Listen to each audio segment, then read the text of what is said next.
Assalamualaikum warahmatullahi wabarakatuh, Bu Dewi. Waalaikumsalam warahmatullahi wabarakatuh. Oke, terima kasih sudah hadir dalam kegiatan pasca observasi ya, kegiatan supervisi kelas. Perlu saya informasikan bahwa kegiatan supervisi kelas adalah untuk pengembangan diri Ibu terkait dengan penyelenggaraan pembelajaran di kelas. Oke, tujuan supervisi seperti yang saya ungkapkan tadi, saya ingin melihat pengembangan dari potensi itu ketika mengajar di kelas nanti. Oh iya, saya ingin tanya, kelas yang disupervisi nanti kelas berapa ya? Kelas 8. Kelas 8 ya. Oke, waktu supervisinya kira-kira kapan? Minggu depan. Minggu depan ya. Oke, siap, minggu depan. Nanti kita sepakati tanggal dan harinya, Bu ya. Oke, kemudian apa tujuan pembelajaran yang saat disupervisi nanti? Tujuan pembelajaran? Kebetulan materinya itu sedang bagian buku fiksi dan non fiksi. Untuk tujuan pembelajarannya nanti siswa diharapkan mampu memahami isi buku fiksi ataupun non fiksi yang sudah mereka baca.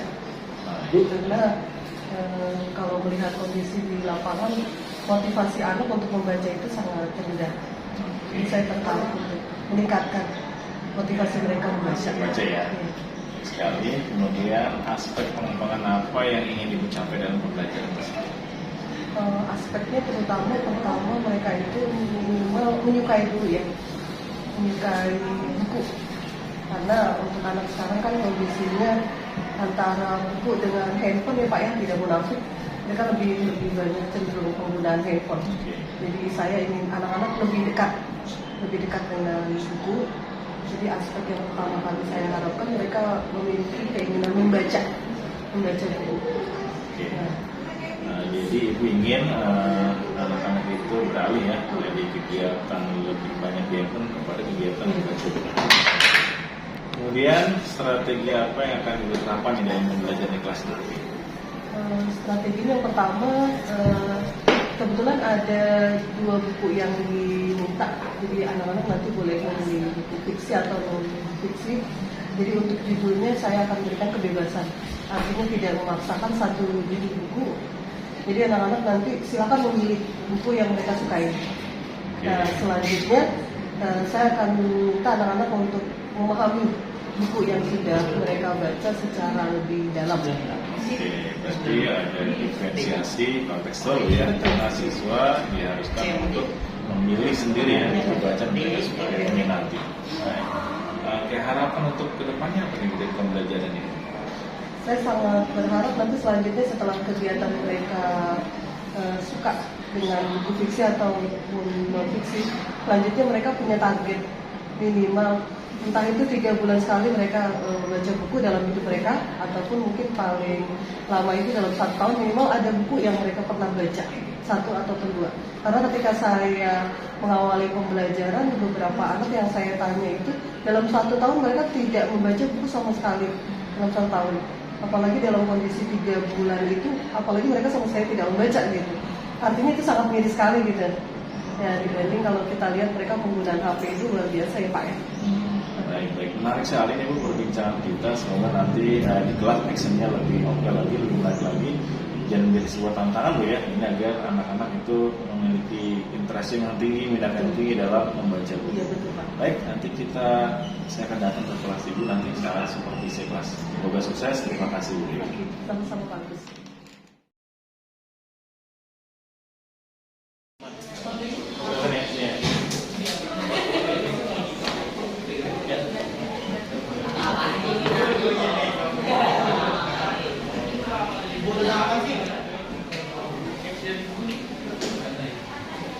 Ya, assalamualaikum warahmatullahi wabarakatuh. Waalaikumsalam warahmatullahi wabarakatuh. Oke, selamat pagi anak-anak. Ya, sehat ya semua ya. Ya, alhamdulillah. Kita bertemu lagi hari ini setelah kemarin kita sudah bertemu dalam wajah pertemuan.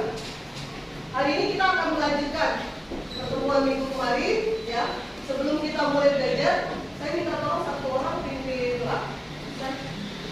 Baik teman-teman, kita mulai belajar pada hari ini. Mari kita berdoa menurut agama dan budaya masing-masing. Berdoa dan nanti dimulai.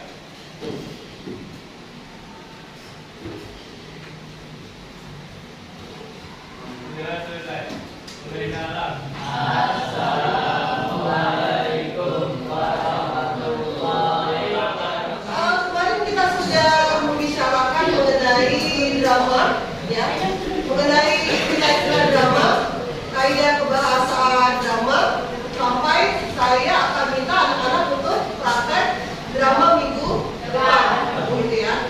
Nah, untuk hari ini saya akan membicarakan bab terakhir, ya, bab terakhir di semester 2, yaitu kita akan membicarakan mengenai fiksi dan non fiksi, ya.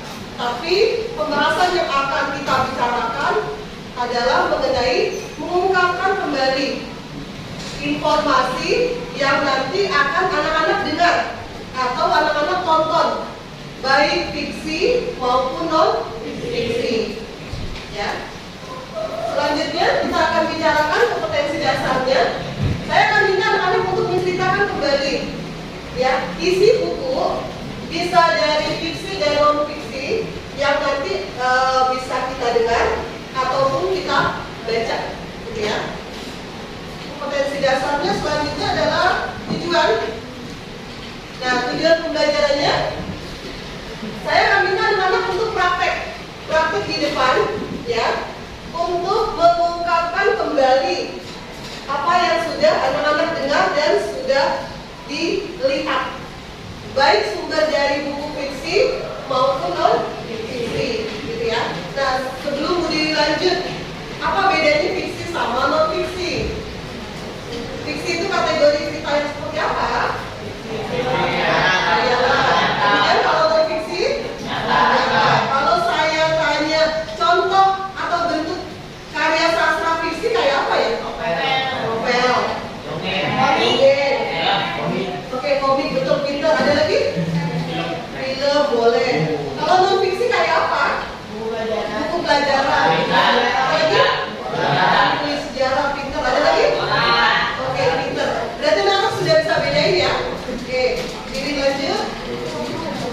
Nah, yang kita bicarakan ini, nanti saya akan minta anak-anak untuk memaparkan, ya, isi dari informasi yang ada di buku fiksi maupun non fiksi.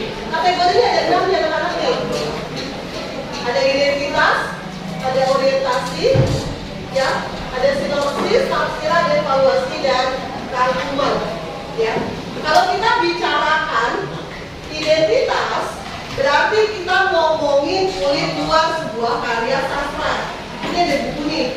Maka kalau kita ngomongin identitas, maka yang kita bicarakan adalah tampilan luarnya. Berarti apa saja anak? Sampulnya, apa lagi? Kalau lihat buku, tampilan depan, apa yang bisa dilihat? Nama apa? Judul. Nama penulis, ya, pengarang. Apa lagi? Kalau lihat buku, penerbit, apa lagi? Tanggal terbit, betul, pintar, apa lagi? Kota terbit. Itu namanya adalah identitas. Tapi sini paham? Ya. Lanjut yang kedua, orientasi. Orientasi itu maksudnya sebuah karya, apakah sudah pasti mendapatkan penghargaan? Belum tentu. Ada beberapa buku yang pasti dapat penghargaan, ada yang bukunya biasa-biasa. Kalau kita ngomongin sebuah film, ya, sebuah film dia pernah dapat penghargaan, diceritain detail prestasinya, maka kita sedang membicarakan yang namanya orientasi. Karya ini berarti diterima loh oleh banyak orang. Ini orientasi. Tapi kalau kita bicara sinopsis, apa itu sinopsis adalah? Ringkasan. Betul, ya. Ringkasan. Lanjut kita tafsiran. Kalau kita bicara tafsiran, ya, berarti kita membicarakan secara lengkap, detail isi bukunya. Nanti saya akan putar satu buah film, ya. Saya akan minta anak buat tafsiran. Artinya anak menceritakan kembali isi film yang nanti akan saya putar, tapi dengan bahasa anak-anak sendiri. Oke, tafsiran. Berarti menceritakan dari awal film mulai sampai film itu selesai. Oke, cukup jelas? Ya. Lanjut evaluasi. Kalau kita ngomongin evaluasi, berarti kita bicara bahwa sebuah karya punya kekurangan, punya kelebihan. Ini wajib ada. Terakhir rangkuman. Ya, berarti kita terakhir bikin kesimpulan. tugas kita main quiz dulu, ya. Tapi main quiznya berkelompok ya.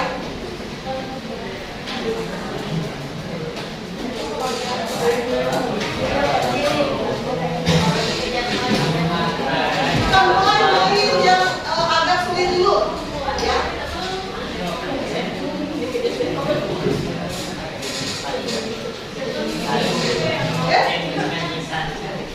Ya.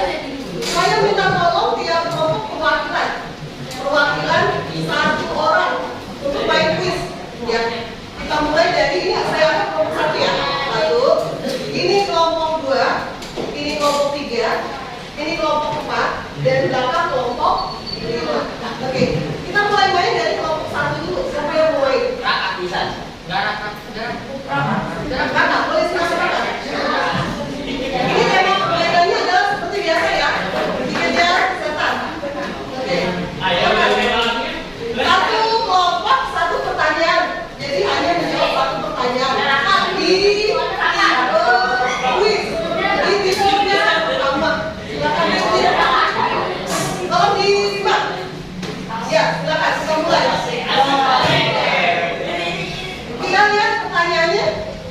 Ya, bagian yang memperkenalkan pembahasan topik dalam buku non fiksi.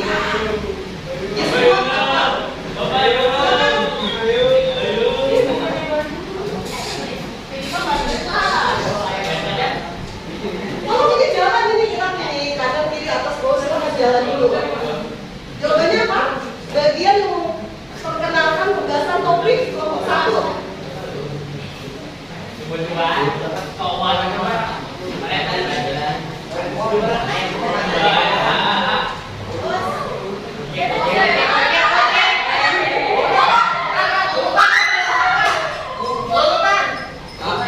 Ayo jawabannya apa? Satu. Urutan coba silakan.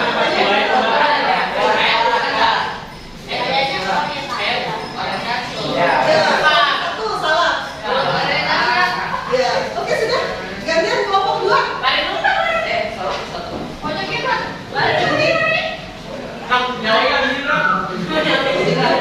Kita lihat jawabannya. Benar nggak? Ya. Oke, kita masuk ke kelompok 2. Silakan kelompok 2. Ayo silakan kelompok 2. Iya. Ayo cepat. Kita masuk unsur eksklusif buku. Unsur eksklusif buku.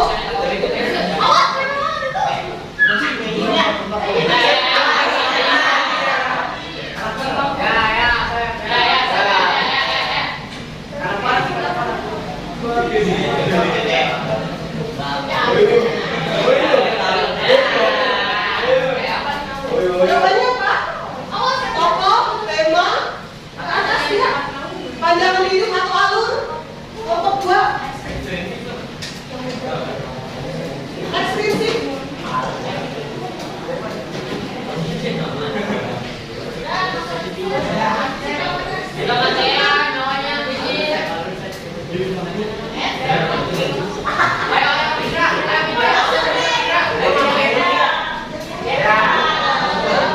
Kelompok 2 masih gagal. Kelompok 3 silakan lanjut.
kita melakukan.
Isi informasi dalam buku. Yang mana?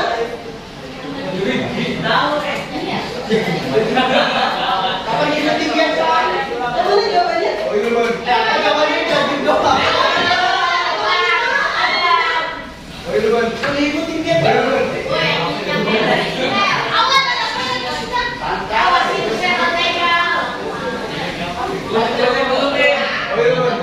Ini kali mau bantu.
Lanjut.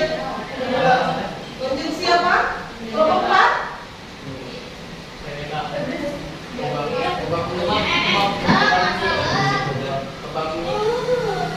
Kelompok 4, oke?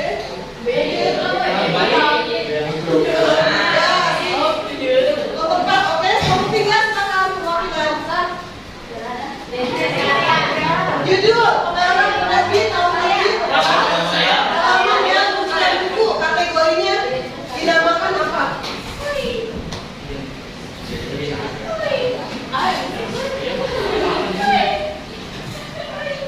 Oke? Identitas apa? Oke sih, kelompok 3 berhasil. Kelompok 2 silakan perwakilan. Asik ya kita.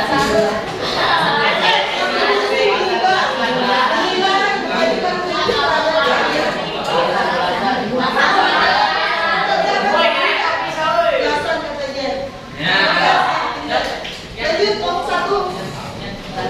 Oke?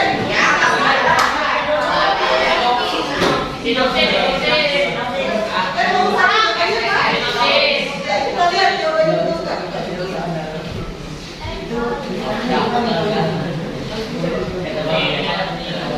Oke sih, ya. Kasih bos. Ya, selanjutnya. Saya akan putarkan film ya. Saya minta anak-anak untuk menceritakan kembali ya apa yang nanti anak-anak sudah tonton. Berikutnya hasil tulisan kalian ya, hasil tulisan kalian itu bisa dibuat dalam bentuk Canva gitu ya. Nanti tolong ceritakan kembali isi film yang akan saya putar berikut ini ya. Oke, tolong disimak.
Dari kala di sebuah bukit yang jauh dari pemukiman, hiduplah seorang ibu bertani bersama anak perempuannya.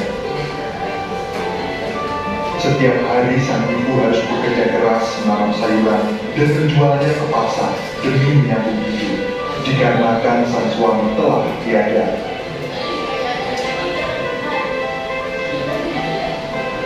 Anak perempuannya itu tumbuh menjadi gadis dengan paras yang sangat cantik. Rambutnya panjang begitu lembut, lebat, dan berurai dengan indah. Dipercantik dengan keberadaan poni yang tersisir rapi menyusuri keringnya. Namun sayangnya, di balik kecantikan itu, sifat dan perilakunya jauh dari kata baik. Dia sangat pemalas dan juga manja. Setiap hari hanya berdandan di depan cermin, tak pernah sekalipun dia mau membantu ibunya bekerja.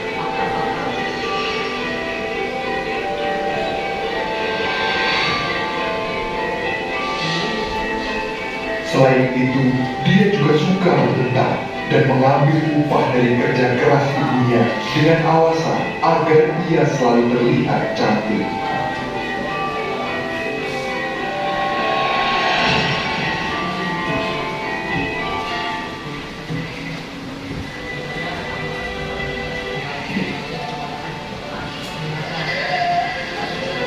Hingga suatu hari, sisir yang biasa dia gunakan patah. Sang anak pun kesal dan berteriak memanggil ibunya.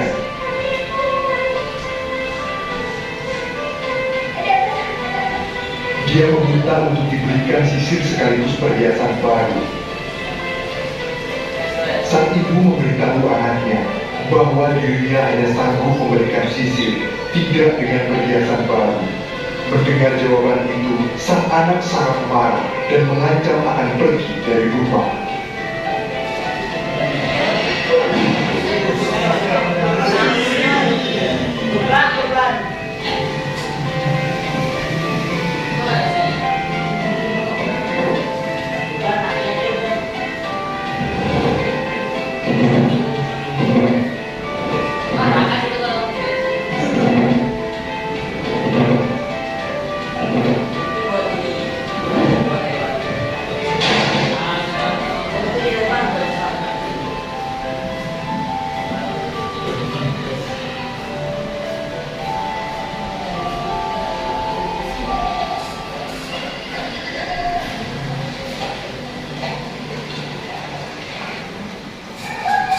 Malam itu sang ibu sedih meratapi teringat anaknya. Akan tetapi demi kebahagiaan sang anak, dia rela mengambil uang tabungan yang selama ini dikumpulkan sedikit demi sedikit dari sisa upah yang kerap diambil anaknya.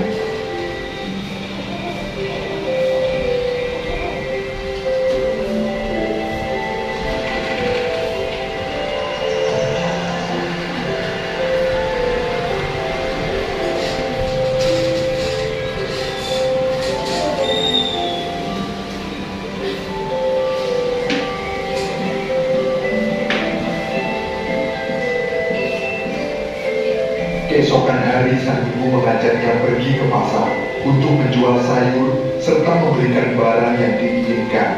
Sang anak pun merasa senang karena keinginannya dituruti.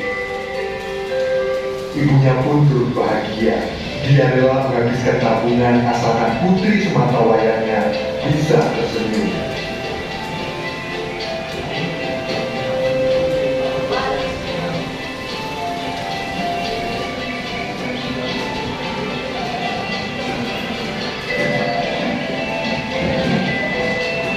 Selama perjalanan, sang anak tidak mau membantu membawakan sayur dagangan ibunya.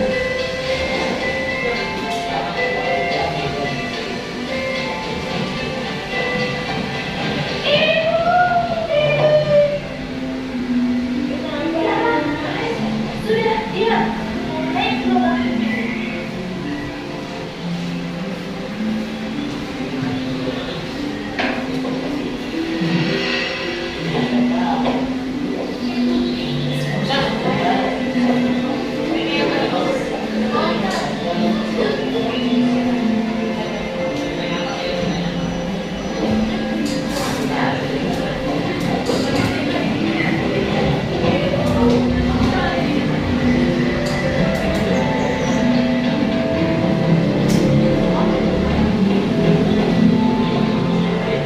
Usai berduduk di bukit dan hampir tiba di pasar, dia berhenti dan berpesan kepada ibunya. Sebaiknya kau berjalan agak berjauh dariku. Kenapa, nak? Hai, sudahlah. Ikuti saja perintahku. Sekarang mana uangnya biar aku yang membeli sendiri. Hal ini dia lakukan karena malu mempunyai ibu yang sudah tua dan lusuh.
Apakah itu ibu? Jika benar, biarkan dia memilihkan perhiasan untukmu. Hah? Ibuku? Tentu saja bukan. Ibuku tidak jelek dan tua seperti ini. Mendengar perkataan anaknya, sang ibu terkejut. Dia hanya bisa diam sambil menahan air mata.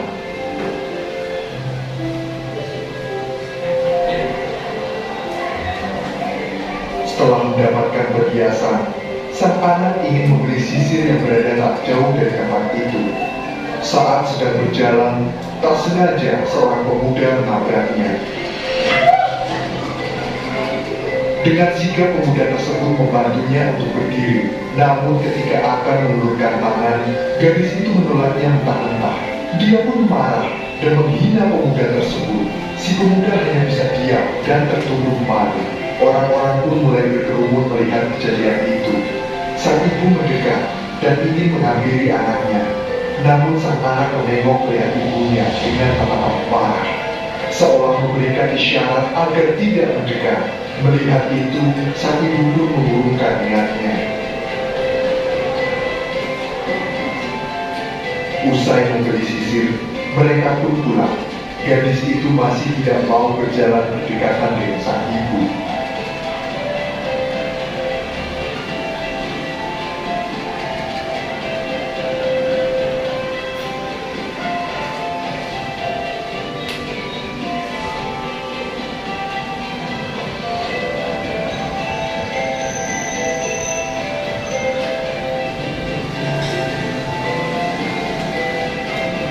Dalam perjalanan, mereka bertemu dengan beberapa pemuda.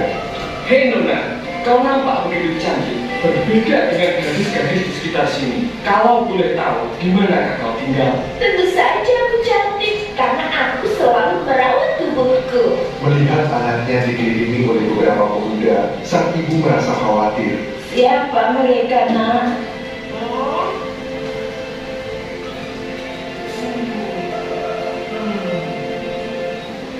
Apakah itu ibumu? Hah? Hei, dengar ya. Ibumu jauh lebih cantik daripada wanita tua itu. Dia bukan siapa-siapaku. Dia itu hanya pembantuku. Hah? Kali ini sang ibu benar-benar tak sanggup lagi menghadapi perilaku anaknya. Dengan perasaan hancur, dia menangis terisak-isak. Ia tak menyangka anak yang telah dia rawat dan besarkan sepenuh hati tega berkata seperti itu. Kemudian sang ibu bersimpuh, berdoa memohon kepada Tuhan. Ya Tuhan, hamba mohon ampun bagi diriku yang lemah dan tak berdaya ini. Hamba sudah tak kuat menahan penderitaan ini. Hamba tak mampu menghadapi sikap aku, putri hamba. Ya Tuhan, tolong berikan hukuman yang semestinya kepada putri hamba. Hukumlah putri hamba yang berharga ini. Hamba memohon kepadamu ya Tuhan.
tubuh gadis itu menjadi kaku dan tak bisa digerakkan.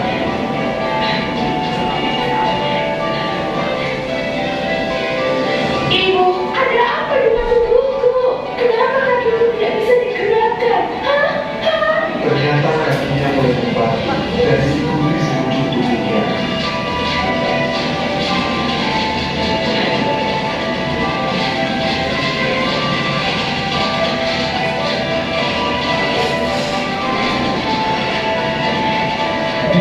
menangis memohon ampun kepada ibunya.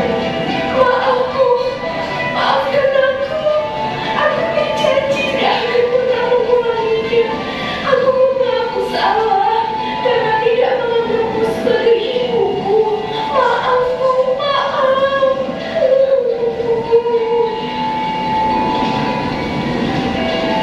Akhirnya, sang anak berubah sepenuhnya menjadi batu.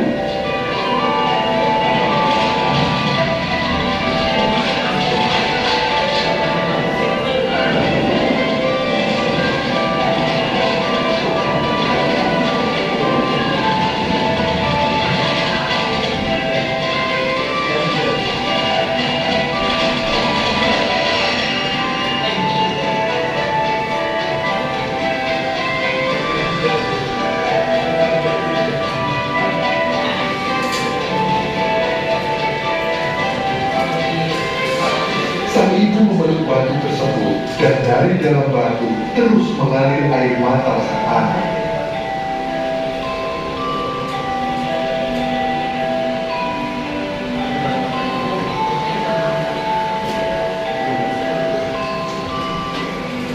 Semua penyesalannya telah terlambat. Dia telah menerima hukuman karena menjadi anak yang durhaka.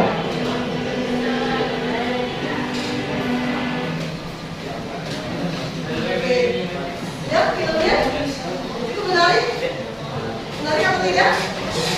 Menarik, oke. Anak-anak, setelah anak-anak menyaksikan film ini minta tolong anak-anak mengungkapkan kembali isi film yang tadi baru saja ditonton dalam bentuk rekaman ya. Saya minta tolong buat rekaman suara yang suaranya adalah suara masing-masing tim, satu kelompok. Ceritakan kembali isi film ini pakai bahasa sendiri. Nanti kita presentasikan hasil rekamannya. Ya, kalau di sini ada 6, berarti ada 6 suara, gitu ya. Nanti kita dengarkan kembali hasil presentasi masing-masing kelompok. Cukup jelas? Ya. Sebelum saya lanjut, anda bisa ambil pelajaran nggak dari film ini? Apa yang bisa diambil? Ada lagi? Ada lagi? Betul, pintar. Apa lagi? Ada lagi? Di situ kan anak ini tuh minta sisir, ya kan? Ada duit nggak ibunya? Nggak ada. Tapi maksain nggak? Maksain berarti apa amanat yang bisa kita ambil? Iya betul, pintar. Kalau kita punya keinginan jangan memaksakan. Kita lihat tuh kondisi orang tua, gitu ya, sanggup bakal tidak, gitu ya. Nah ini tugas yang pertama, nanti juga minta tolong anak-anak buat rekaman. Tugas yang kedua, saya akan putarkan rekaman. Anak-anak akan saya minta untuk buat infografis di Canva ya. Nah, tolong dikeluarkan buku tulisnya. Nanti dicatat rekaman yang akan saya putar. Rekamannya berjudul cara membersihkan tangan. Oke, nanti dibuat tugas ya. Kita akan presentasikan masing-masing tiap kelompok. Tugas yang kedua ini, tolong buat infografis di Canva. Oke, nanti catat yang menurut anak-anak informasinya penting. Bisa dimulai? Bisa? Waktunya sudah siap? Tidak, dimulai ya. Anak-anak, tahukah kalian bahwa mencuci tangan itu sangat penting? Jika lupa mencuci tangan, kita bisa sakit perut karena tangan yang kotor adalah sumber penyakit. Penyakit disentri, tipes, atau kolera bisa muncul karena kita lupa cuci tangan. Tapi, lupa tidak mencuci tangan tidak hanya menyebabkan sakit perut. Kita juga bisa terserang penyakit flu, bahkan penyakit hepatitis A. Oleh karena itu, sebelum makan dan minum, jangan lupa untuk selalu cuci tangan agar kuman penyakit tidak masuk ke dalam tubuh kita. Bagaimana cara cuci tangan yang benar? Cuci tangan sangat mudah dilakukan. Basahi tangan kalian dengan air mengalir dari keran. Kemudian ambil sabun dan gosok telapak tangan, punggung tangan, sela-sela jari, dan pergelangan tangan kalian dengan busa sabun selama kira-kira 15 detik saja. Kemudian bilaslah dengan air mengalir hingga benar-benar bersih. Setelah itu, keringkan dengan tisu atau handuk bersih. Gunakan pula tisu untuk mematikan keran. Nah, mudah bukan? Oke, cukup jelas informasinya? Cukup? Saya minta anak-anak mengungkapkan kembali informasi yang barusan didengar dalam bentuk infografis yang ada di Canva. Satu kelompok satu infografis. Infografis bentuknya seperti apa? Saya berikan contoh.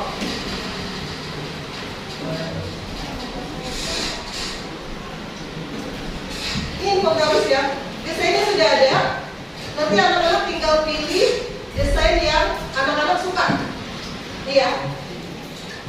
Soalnya seperti ini.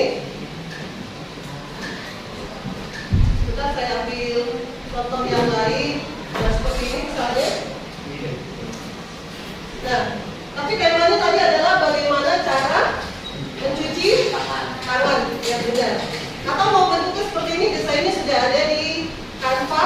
Tolong dibuat dalam bentuk infografis informasi rekaman tadi. Perlu diulang? Perlu diulang informasinya? Perlu diputar kembali ya. Tolong disimak. Nanti dibuat sesuai dengan catatan yang sudah anak-anak tulis. Kelompok 1. Anak-anak, tahukah kalian bahwa mencuci tangan itu sangat penting? Jika lupa mencuci tangan, kita bisa sakit perut. Karena tangan yang kotor adalah sumber penyakit. Penyakit disentri, tifus, atau kolera bisa muncul karena kita lupa cuci tangan. Tetapi, lupa tidak mencuci tangan tidak hanya menyebabkan sakit perut. Kita juga bisa terserang penyakit flu, bahkan penyakit hepatitis A. Oleh karena itu, sebelum makan dan minum, jangan lupa untuk selalu cuci tangan agar kuman penyakit tidak masuk ke dalam tubuh kita. Bagaimana cara cuci tangan yang benar? Cuci tangan sangat mudah dilakukan. Basahi tangan kalian dengan air mengalir dari keran. Kemudian ambil sabun dan gosok telapak tangan, punggung tangan, sela-sela jari, dan pergelangan tangan kalian dengan busa sabun selama kira-kira 15 detik saja. Kemudian, bilaslah dengan air mengalir hingga benar-benar bersih. Setelah itu, keringkan dengan tisu atau handuk bersih. Gunakan pula tisu untuk mematikan keran. Nah, mudah bukan? Oke, cukup jelas informasi dari buku non-fiksi ya. Tolong dibuat infografisnya di Canva. Kemudian film yang tadi tolong dibuat dalam bentuk rekaman. Saya beri waktu 15 menit ya, sampai 20 menit ya. Selanjutnya adalah saya minta anak-anak presentasi hasil pekerjaannya. Nanti bisa dikirimkan lewat WA ya, untuk kita tayangkan. Nanti kita tayangkan hasil pekerjaan kalian. Satu kelompok cukup satu. Ada pertanyaan sampai sini teman-teman? Cukup jelas?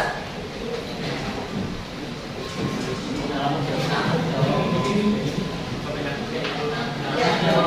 Desainnya bebas nanti.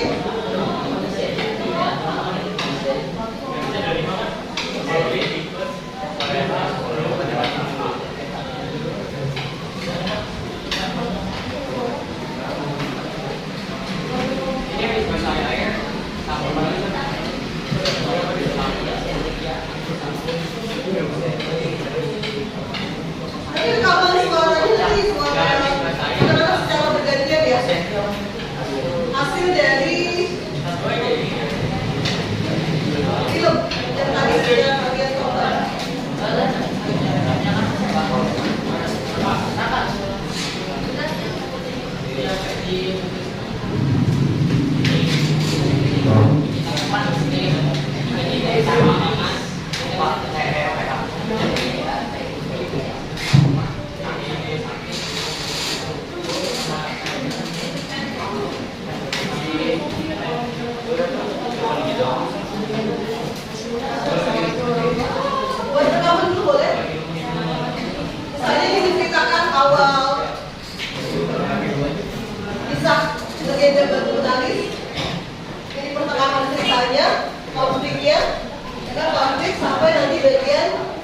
akhir ya dari kisah tadi.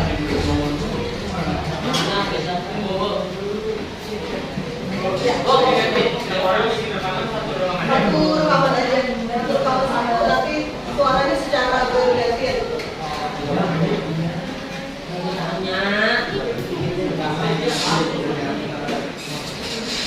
Anak-anak nanti keluar ke handphone, kemudian buka tampilan rekaman.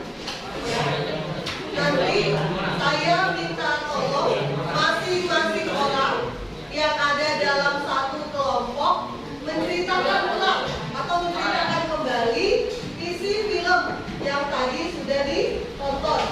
Mulai dari awal film mulai sampai film itu selesai.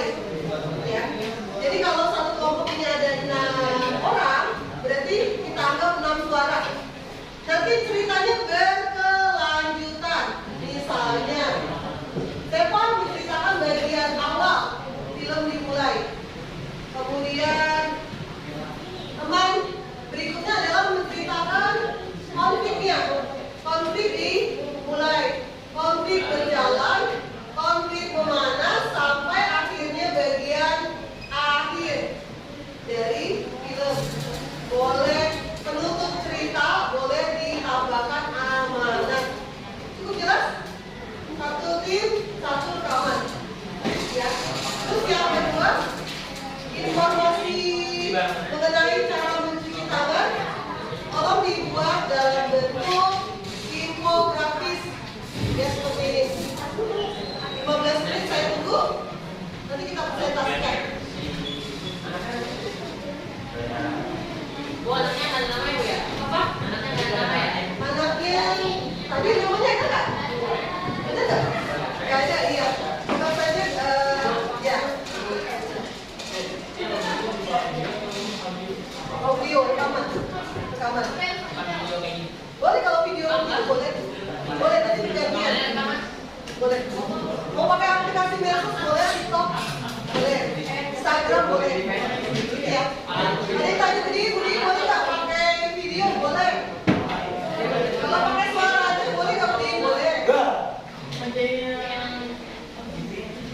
Boleh dulu, boleh. Kalau jadi cerita dulu boleh.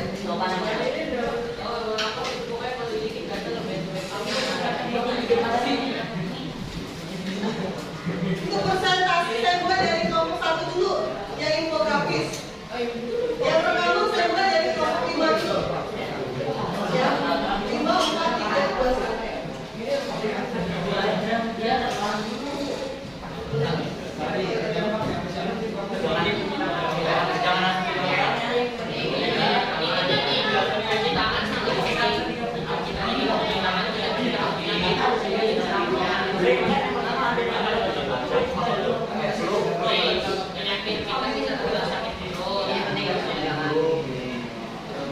Nanti dipilih desainnya yang menurut anak-anak bagus.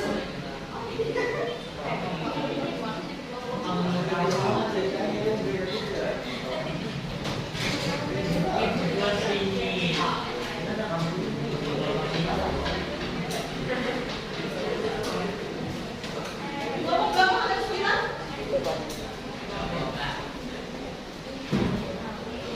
Boleh dulu buat rekamannya dulu boleh? Buat infografis dulu boleh?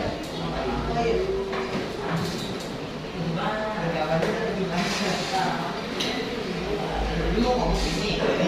Iya boleh. Nanti tinggal bergantian. Ganti-gantian, tapi ceritanya berkelanjutan. Ya. Iya, diceritain kembali. Iya, betul. Ini bagian awal, ini dia cerita. Ini bagian penampilannya. Namanya boleh kami dari kelompok 1 akan menceritakan kembali. Boleh, nanti. Iya. Ya.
Ini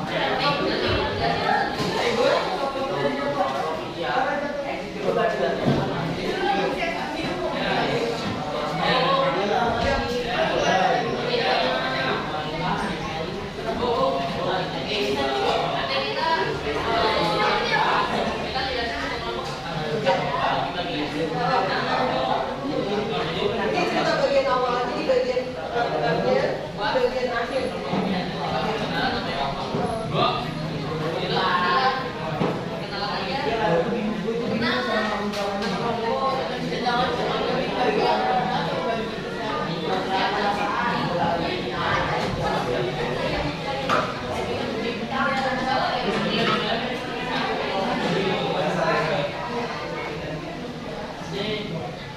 Ceritanya namanya makan medsos boleh nggak berdiri? Boleh. Ya. Rekamannya satu aja. Judulnya keluar. Satunya Bali. Isi film. Ya. Kalimat pembukanya bebas. Kalimat pembukanya bebas.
Pakai bahasa sendiri ya, saya nggak mau lihat di Google. Jadi apa yang anak-anak tadi tonton, ya kan sudah terekam tadi ya.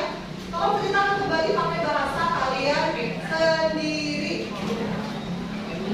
Ya, oh, sudah buat ya, oke. Ya, lanjut. Baik. Oke, kalimat berat. Kemudian oke, stop.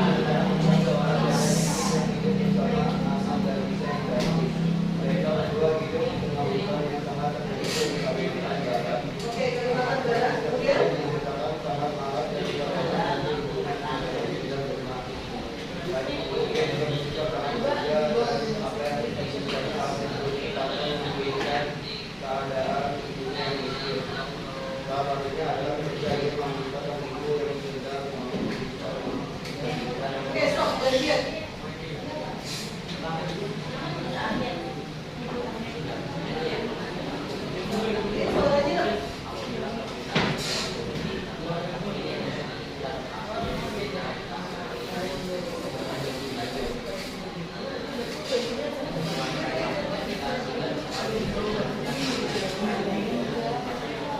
Pasal apa ya? Jual buah kemudian beli perhiasan lanjut.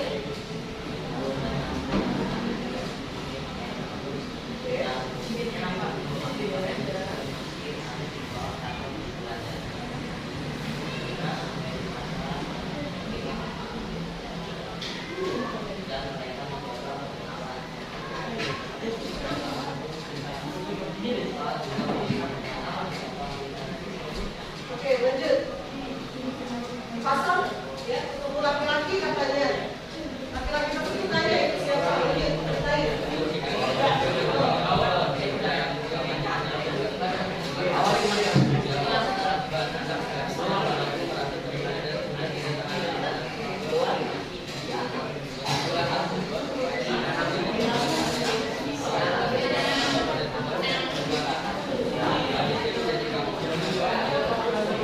Pak, yang lain coba lanjut. Ditanya.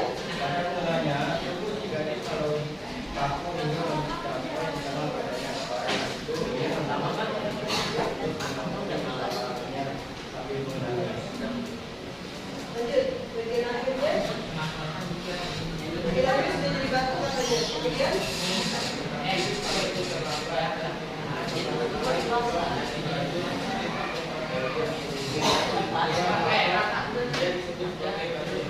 oke, kita kasih yang mana? Saya kirimkan rekamannya ke WA saya ya. Lanjut, lanjut. Berikutnya kelompok 1. Kelompok 1. Apa tuh? Rekaman. Sudah bisa merekamnya? Kalau sudah kita pakai Bluetooth kalau sudah. Oke, ini. Nanti buka aplikasi rekamannya.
suatu dataran tinggi tinggallah seorang ibu dan seorang anak perempuannya. Kondisi sang ibu harus bekerja keras karena suaminya sudah tiada, jadi ia harus bekerja keras untuk menghidupi anaknya yang tidak. Anaknya sangat cantik, tapi sifatnya jauh dari kata itu. Lanjut. Kalau sifatnya jadi hanyalah mengancam pajak itu tidak ada dibantu di situ juga. Berenang selesai sampai pada suatu waktu kaca yang digunakan dari kaca dan di sini dia berada di sinar itu kemudian dibuka dijebal kepada yang tidak Lanjut. Lanjutin ceritanya, oke? Silakan. Tapi sisirnya jatuh, kenapa?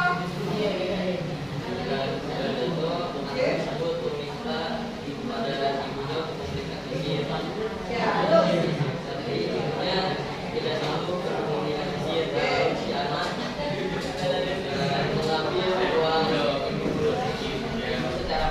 Oke, terus.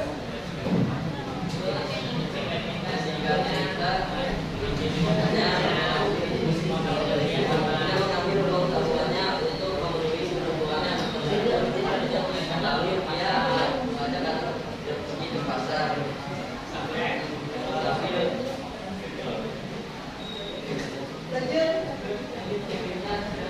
Apa yang terjadi selanjutnya? Ibu dan anaknya pergi ke pasar ketika dan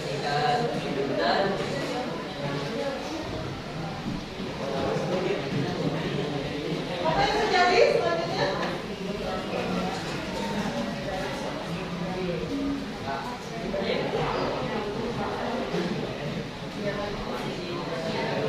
ketika perjalanan menuju pasar saat ini perhiasan dan sisir Terus. Lanjut. anaknya terjadi Oke, terus anaknya terjatuh, lanjut. lalu anak meminta ibunya untuk naik ke lubangnya Oke, lanjut. lalu anaknya itu bilang malas terus naik ke lubangnya dan anak itu pun meninggalkan ibunya tersebut untuk pergi ke pasar sendirian. Oke, lanjutin. Orang yang sebelahnya.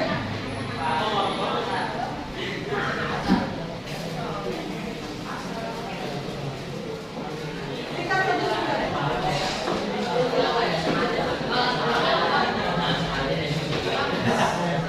Oke, lanjut ini suaranya.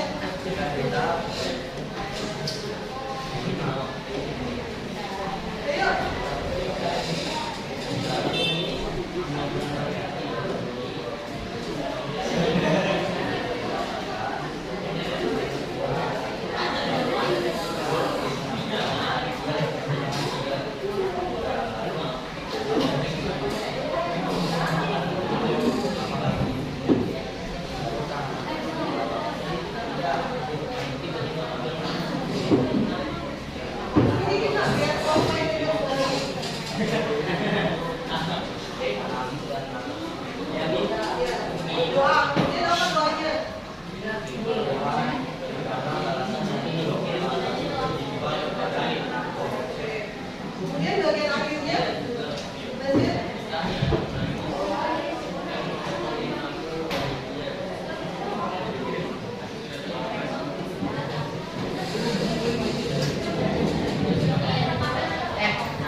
Nanti saya minta satu orang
Dan yang mana itu maksudnya?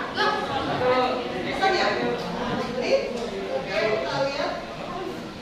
Oh, tangan jatuh ada. Dan yang kiri ke dan yang kiri.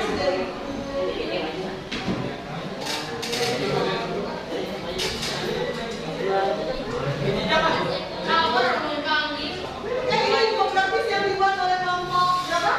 Silakan, yang kelompok Zaki boleh.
Assalamualaikum warahmatullahi wabarakatuh.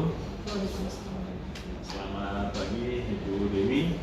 Selamat pagi Pak Wiwi. Telah hadir di SMP 1 Jakarta untuk melakukan kegiatan coaching pasca observasi. Ibu Dewi, terima kasih. Kemarin kita telah melakukan kegiatan observasi ya. Saya masuk kelas Ibu Dewi, kemudian saya mengamati dari awal sampai akhir proses pembelajaran yang dilakukan oleh Ibu Dewi di kelas. Sebelumnya kita telah bertemu dalam kegiatan observasi. Di situ juga saya sudah menanyakan beberapa hal terkait dengan persiapan ya, untuk kegiatan observasi. Dan kali ini kita masuk pada kegiatan pasca observasi. Saya ingin berbincang-bincang lagi dengan Ibu Dewi ditemani oleh Pak Wiwi kali ini. Dari pertemuan kita ini nih, Bu Dewi, ya, kira-kira apa tujuan yang diinginkan nih dari pertemuan kita ini, Bu Dewi? Yang pertama, karena Bapak sudah melihat secara langsung bagaimana proses pembelajaran saya, terutama pembelajaran bahasa Indonesia di kelas. Saya berharap nanti ada perbaikan dari sistem pembelajaran yang sudah coba saya lakukan di kelas, baik dari segi perbaikan kualitas maupun mungkin dari perbaikan untuk diri saya sendiri. Artinya ada evaluasi, kedepannya saya bisa menjadi guru yang lebih baik. Oke, jadi tujuannya Bu Dewi menginginkan adanya sebuah perubahan ya dalam pengajaran di kelas gitu ya. Alhamdulillah kita di sini sama-sama belajar Bu Dewi ya. Semoga kita bisa kerjasama, berkolaborasi untuk sama-sama meningkatkan kompetensi dalam mengajar di kelas. Bagaimana perasaan Ibu Dewi setelah dilakukan observasi kemarin bersama saya? Kalau boleh jujur, awalnya mungkin tegang ya Pak ya. Walaupun kita terbiasa bertukar pikiran dalam kegiatan MGP, tapi kalau didampingi secara langsung mungkin ada perasaan grogi, ada perasaan takut, mungkin nggak pede. Tapi saya berpikir mungkin tujuan yang paling penting ingin dicapai adalah kan perbaikan. Jadi saya mencoba untuk menghilangkan rasa gugup, rasa tidak pede, rasa tidak nyaman. Karena saya yakin apapun yang kita lakukan sebenarnya intinya adalah adanya perubahan yang jauh lebih baik dari segi anak-anak maupun dari segi kualitas kita sendiri sebagai guru. Baik, jadi Ibu Dewi kemarin memiliki perasaan agak gugup ya, tetapi itu merupakan suatu sinyal bahwa kita sebagai guru ini memang harus siap ya dengan perencanaan dengan hal-hal yang harus kita capai nanti. Oke, Bu Dewi, kalau saya boleh tahu nih, kemarin itu saat observasi kan Bu Dewi mengemukakan tujuan pembelajaran ya. Kemarin itu kira-kira sudah tercapai belum tujuan pembelajaran seperti yang Ibu inginkan? Saya pertama kali menyampaikan pembahasan di kelas itu mungkin tujuan dasar saya adalah karena kita materinya adalah mengembangkan kegemaran membaca. Jadi saya mungkin cukup optimis ya Pak ya. Saya cukup optimis pembelajaran yang saya lakukan tercapai walaupun masih tahap yang sederhana. Artinya belum benar-benar sampai anak-anak memiliki kegemaran membaca yang kualitasnya tinggi. Tapi saya ingin mencoba dari hal-hal kecil terlebih dahulu. Jadi apa yang saya lakukan kemarin, saya optimis kalau pembelajaran yang saya sudah rencanakan tercapai. Baik. Iya. Kemarin itu kan saya ketika mengobservasi Bu Dewi, saya mencermati materinya adalah menceritakan kembali ya. Betul. Isi buku fiksi dan non fiksi yang dibaca atau didengar oleh siswa. Saya menarik nih ya. Bagi saya Bu Dewi kemarin itu telah melakukan satu tindakan yang siswa itu akhirnya menjadi memiliki motivasi dalam membaca. Ya. Mereka tertarik sekali dengan tayangan yang Ibu sampaikan kemarin, kisah Nusantara ya, mengandung nilai moral yang sangat baik sekali. Dan itu bisa dijadikan inspirasi dalam kehidupan mereka. Kira-kira nih, apa hambatan yang Ibu temui ketika kemarin ada di kelas? Hambatannya mungkin yang pertama, saya merasa konsentrasi anak-anak itu tidak sepenuhnya terpusat pada awal pembelajaran. Jadi yang pertama kali kita lakukan sebelum pembelajaran dimulai, mungkin kita harus mengembalikan di awal konsentrasi mereka agar fokus. Karena pertama kali yang coba saya harapkan adalah anak-anak menggunakan indera mata untuk fokus dengan tayangan fiksi, yaitu saya ambil adalah legenda Batu Menangis. Jadi saya ambil dari YouTube, kemudian itu memang kisah Nusantara yang memang kualitas di YouTube itu kisahnya sangat sederhana dan pembawaan animasinya menarik dengan anak-anak. Makanya sengaja saya coba ambil yang memang dekat dengan dunia anak-anak. Walaupun sebenarnya cerita legenda tersebut mungkin sebelumnya mereka sudah ketahui, tapi ketika dilihat secara langsung dalam tayangan animasi itu membuat antusias mereka menjadi tumbuh. Itu yang pertama. Kemudian yang kedua mungkin hambatannya saat proses pengerjaan diskusi kelompok ya Pak ya. Itu memang saya minta anak-anak kan membuat rekaman.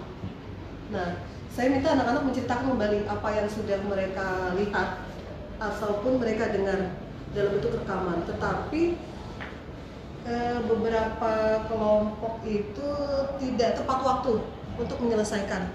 Jadi ada beberapa yang menganggap pekerjaan ini mungkin pekerjaan yang mudah. Artinya mereka berleha-leha untuk menyelesaikan pekerjaan tersebut. Mungkin efisiensi waktu untuk pengerjaan anak-anak ini yang membuat saya merasa sedikit terhambat. Nah, mungkin yang ketiga adalah mungkin keberanian anak-anak mungkin Pak ya, untuk mempresentasikan hasil pemaparan diskusi kelompok mereka. Jadi ada beberapa anak yang mungkin belum pede untuk maju ke depan. Artinya mereka menyampaikan apa yang sudah mereka diskusikan. Mungkin 3 itu ya Pak ya, yang saya rasakan hambatan. Oke, memang saya juga melihat kemarin manajemen waktu ya. Betul. Dari anak-anak Dari anak-anak. yang kurang baik ya. Betul. Baik. Tapi selain itu saya juga melihat juga anak-anak itu sebenarnya mereka memiliki ketertarikan, Betul. interest sekali dengan cerita yang ditayangkan. Kemudian mereka juga mencoba untuk menganalisis, kemudian menyampaikan kembali apa yang mereka simak dari tayangan. Menurut saya ini adalah suatu hal yang menarik dari yang Ibu ngomongin tadi. Terlepas dari hambatan yang tadi disebutkan tadi, terpenting adalah mereka memiliki ketertarikan. Akhirnya saya mencoba mengambil solusi yang mungkin bahasa saya adalah solusi dadakan, supaya hasil pembelajaran itu terlihat. Artinya ketika proses rekaman yang mereka buat tidak selesai, artinya efisiensi waktu yang mereka gunakan tidak baik, artinya saya memaksa anak-anak untuk tampil walaupun dengan kondisi rekaman itu belum selesai, akhirnya dibuat secara live, secara langsung di depan kelas. Ya, artinya memaksa mereka untuk menunjukkan karya mereka seperti apa. Dan alhamdulillahnya mereka siap dan mampu. Iya. Baik, saya melihat ada diferensiasi konten ya yang Ibu tayangkan kemarin. Kemudian juga saya melihat Ibu mengarahkan mereka untuk mengerjakan tugas sesuai dengan profil belajarnya seperti itu. Paling sulit ya, menurut Ibu paling sulit itu gaya belajar yang mereka tampilkan ya, visual, auditori, atau kinestetik untuk tugas-tugas mereka. Kalau kinestetik mungkin mudah ya Pak, gerak ya. Artinya ketika saya coba berikan kuis, saya coba menggunakan gaya belajar kinestetik itu dalam bentuk kuis word wall yang mungkin sekarang sedang sering digunakan oleh guru. Word wall yang saya gunakan itu ada 3 kuis, ada TTS, kemudian ada anagram, kemudian satu lagi mungkin bahasanya permainan dimakan setan. Jadi ada beberapa kuis yang saya coba buat Dan itu memang saya minta anak-anak tampil ke depan. Jadi mereka menyelesaikan persoalan dalam bentuk mereka menggunakan gerak tubuh dan otak untuk berpikir, ya, menggunakan game. Kemudian kalau untuk audio, sepertinya tidak ada yang mengalami kesulitan, mereka malah senang ya Pak. Kemudian kalau visual mereka malah antusias. Mungkin yang kalau sulit itu adalah ketika kita berikan bacaan buku secara langsung ke siswa.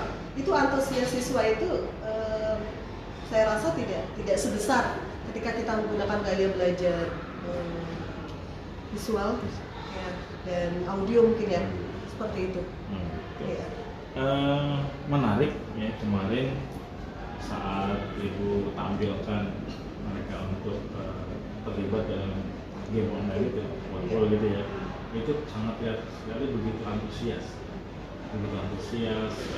begitu anak-anak saling mendukung antar kelompok ketika temannya maju ke depan. Apakah ini merupakan bagian dari strategi pengembangan yang dilakukan di kelas? Betul, itu adalah salah satu strategi pembelajaran di awal saya untuk meningkatkan motivasi dulu ya Pak. Motivasi belajar, ketika di awal motivasi belajar anak tidak ada, maka saya merasa kedepannya untuk pembelajaran tidak akan berhasil. Tapi ketika kita sudah berhasil menumbuhkan motivasi di awal mereka untuk belajar, selanjutnya saya yakin mereka akan berkelanjutan.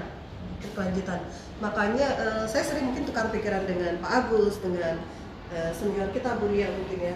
Beberapa saya sering tukar pikiran bagaimana cara untuk membangkitkan motivasi anak di awal belajar. Gitu kan. Salah satunya kita sering berdiskusi adalah menggunakan game gitu ya.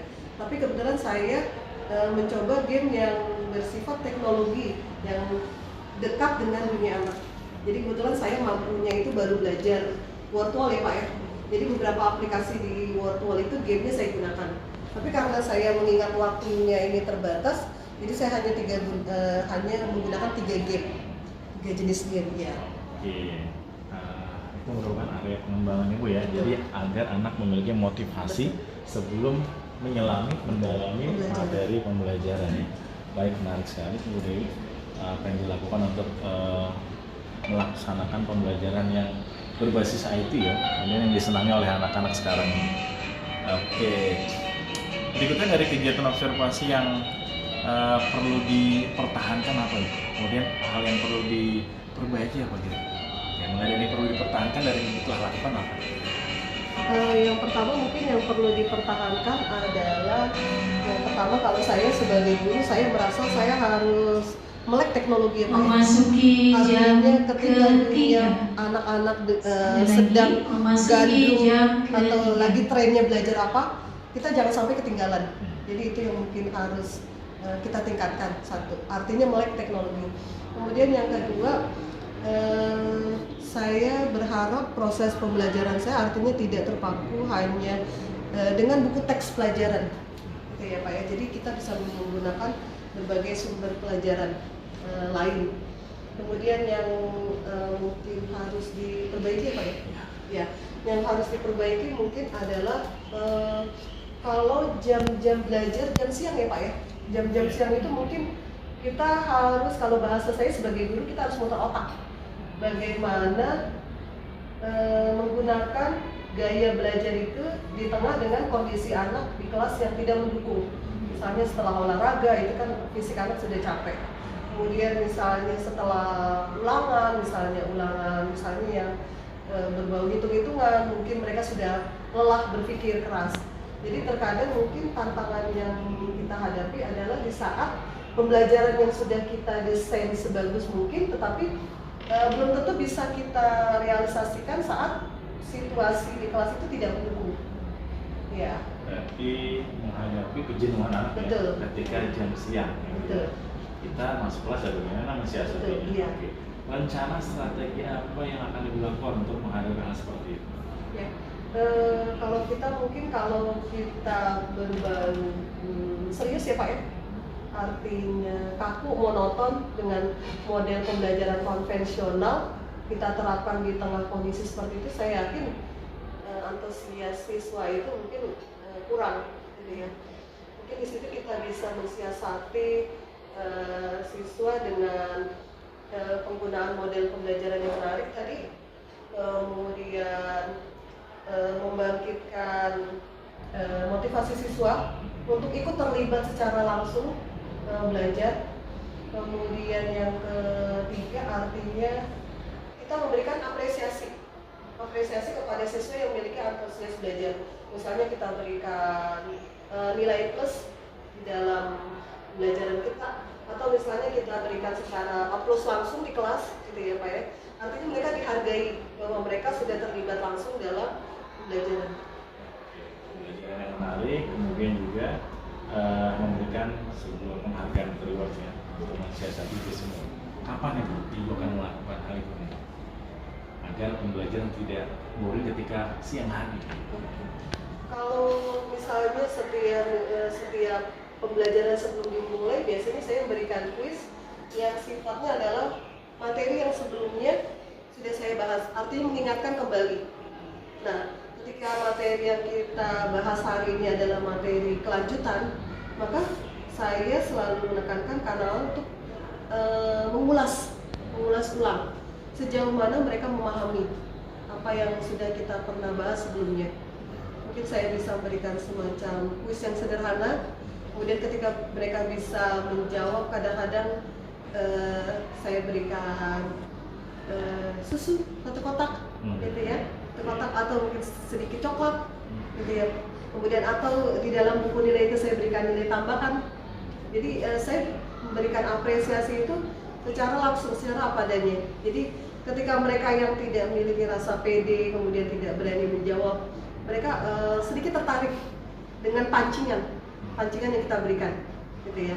Walaupun mungkin bentuknya berbeda-beda, walaupun mungkin hanya antusias tangan, gitu ya Pak ya, atau mungkin saya berikan ucapan kalian hebat banget, luar biasa, bisa menjawab soal yang sulit, ya, seperti itu, atau mungkin dalam bentuk sedikit hadiah, mungkin tadi yang saya sampaikan. Langkah-langkah perbaikan ya. Iya, langkah-langkah perbaikan. Bukan ya.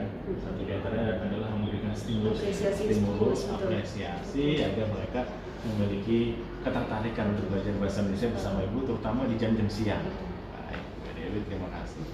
Selanjutnya siapa nih Bu kira-kira orang yang bisa Ibu ajak berkolaborasi, bekerja sama untuk meningkatkan pembelajaran di kelas? Dari guru? Dari guru atau mungkin Dari siapa? guru mungkin sesama rekan bidang studi, mungkin Pak Agus atau Bu Ria atau Bu Eli, karena saya merasa di sini cukup luar biasa ya Pak ya. Tim kita bahasa Indonesia itu cukup melengkapi. Artinya ketika kita ada kendala apa dalam proses pembelajaran di kelas, kita saling tukar pikiran di FGP ya Pak ya selama ini kan. Kemudian kita saling koreksi, kemudian kita saling mengingatkan ke depannya itu untuk perbaikan seperti apa. Ya mungkin kolaborasi mungkin dengan sesama bidang studi dulu ya Pak ya, karena untuk perbaikan pembelajaran kita. Ketika di kelas itu pasti kan ada saat sesi di mana anak-anak itu terlihat begitu gaduh ya. Iya betul. Begitu gaduh, kita perlu nih untuk melakukan segera mengendalikan anak-anak yang sedang berbeda itu. Biasanya apa yang dilakukan? Mungkin saya ambil alih dulu ya Pak ya. Saya ambil alih, mungkin sedikit menaikkan nada bicara. Artinya saya minta anak-anak untuk tenang. Mungkin ketika dalam penyampaian bahasa saya secara lembut tidak didengar, mungkin saya agak menaikkan sedikit nada saya, gitu ya Pak ya. Ketika sudah bisa stabil, mungkin saya tidak perlu menggunakan bahasa yang agak keras, gitu ya Pak ya. Tapi kalau memang sudah luar biasa benar-benar tidak bisa dikendalikan, mungkin nada bahasa saya mungkin agak keras sedikit. Iya. Baik, pernahkah Ibu mencoba cara lain, misalnya dengan Ibu setel alunan musik yang menenangkan, agar membuat mereka merasa nyaman dan fokus kembali dengan pembelajaran? Biasanya kadang-kadang saya menggunakan apa itu Pak, yang permainan gerakan. Kalau selama pagi dengan satu tepuk tangan, apa namanya? Semacam afirmasi. Iya, kalau siang itu kita tepuk tangan 2 kali, jadi bangkitkan konsentrasi mereka dengan melakukan game tapi menggunakan gerakan. Kemudian kalau sore mungkin 3 tepuk tangan, kemudian kalau malam mereka tidak boleh tepuk tangan karena kondisinya orang tidur. Itu untuk membangkitkan atau membuat situasi kondisi tenang. Ya. Baik, bicara Ibu ya. Bagaimana bisa segera mengendalikan situasi yang kurang kondusif. Oke. Selanjutnya Ibu, bagaimana tindak lanjut nih dari kegiatan perbaikan yang Ibu lakukan? Tindak lanjut ke depan seperti apa? Ibu ingin pembelajaran itu supaya lebih menyenangkan, menyamankan peserta didik ini seperti apa? Tindak lanjut dari pembelajaran saya kemarin, saya berharap anak-anak minimal ya Pak ya, minimal menyukai 1 buah karya sastra. Tindak lanjut yang saya berharap. Artinya mereka mulai tumbuh kegemaran untuk membaca, walaupun apa yang mereka baca adalah bacaan yang sederhana. Kemarin itu saya meminta anak-anak untuk memilih 1 buah karya yang mereka sukai. Jadi bisa dalam bentuk cerpen, kemudian bisa dalam bentuk puisi, pantun boleh, kemudian novel, ataupun mereka menyaksikan sebuah tayangan film. Artinya di situ ada bacaan drama yang minimal bisa mereka pahami jalan cerita dari drama tersebut dalam bentuk film. Nah, tindak lanjutnya adalah saya berharap anak-anak menyukai dulu karya sastra yang sederhana yang menurut mereka menarik. Ketika kegemaran itu sudah ada, baru selanjutnya saya arahkan dengan karya yang harus mereka kuasai di dalam proses pembelajaran. Di dalam proses pembelajaran misalnya di situ adalah anak-anak harus membaca 1 buah novel dengan pengarang yang mungkin mereka tidak kenal gitu. Artinya kalau mereka tidak suka bacaan yang sederhana saja gitu ya, bagaimana mereka mau membaca novel gitu ya. Jadi ketika tingkat bacaan mereka sederhana saja sudah tumbuh, saya berharap tingkat bacaan yang berat mereka sudah mulai suka. Mungkin itu tindak lanjut yang saya harapkan. Kemudian untuk mengantisipasi pembelajaran, tindak lanjutnya saya berharap pembelajaran saya di kelas kedepannya jauh lebih baik. Artinya saya tetap menggunakan teknologi yang menarik untuk mereka, kemudian bisa mengemas bahan pembelajaran yang mereka sukai. Artinya tidak monoton. Wah, menarik sekali Bu Dewi nih. Tantangan kedepannya fokus ke IT Bu ya, untuk menyelenggarakan pembelajaran di kelas yang lebih menarik. Ini dari stimulus, ada reward gitu Bu Dewi ya. Alhamdulillah, saya juga dapat ilmu dari Bu Dewi nih. Bagaimana seharusnya lebih memantapkan diri lagi, memantaskan diri lagi untuk menyelenggarakan pembelajaran yang berkualitas sesuai dengan minat ya, yang berpihak pada murid-murid kita. Oke, terima kasih Bu Dewi atas waktunya. Terima kasih Pak Dewi atas waktunya. Assalamualaikum warahmatullahi wabarakatuh.